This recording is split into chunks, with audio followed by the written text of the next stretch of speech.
The motoring tip of the week is brought to you by Walmart. For everyday low prices on Pennzoil, conventional and synthetic oils. Our motoring tip of the week concerns batteries. When you're replacing the battery in your vehicle, there's a number of choices to be made. And choice is a great thing, but you need to understand why and what you're picking.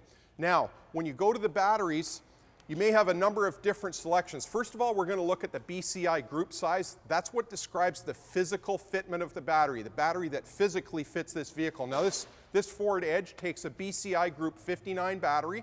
That describes the terminal layout and dimensions. It needs 540 cold cranking amps, and when we pick the battery, it's got to have at least 540 cold cranking amps or higher. Now, when we go to the battery shelf to make the battery selection, a number of choices again. You may have a good, better, best scenario, and how much you pay depends on how much performance you get. We've got the basic battery, 1-year free replacement warranty. This one's a top post and a side post, what we call a dual terminal, so it'll fit multiple cars. Move up to this battery, we get 3 years free replacement warranty, higher cold cranking amps, and more minutes of reserve capacity. And the ultimate top of the line battery, the absorbed glass matte battery, which is the most durable battery and the highest performance as well.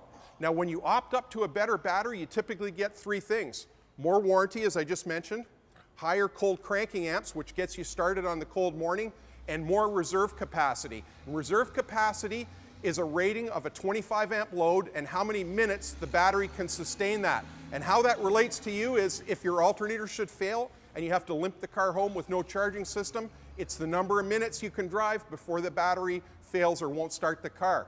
It's also relating to you leaving the door open or the headlights on, parking lights, listening to the radio on accessory. How long can you do that and still have the car start reliably? So when you have those choices, opting up to a slightly more expensive premium battery is money well spent. That's your motoring tip of the week.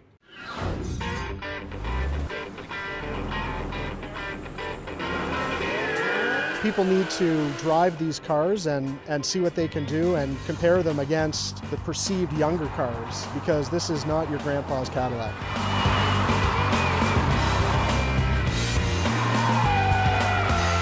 I've primarily driven German cars in the past, but I need the practicality of the wagon and fit and finish. They've done a great job on the car. And then value for it, compared to some of the German automakers, it's exceptionally good. You would never have thought that you would come out here with a wagon, but I'm having a great day.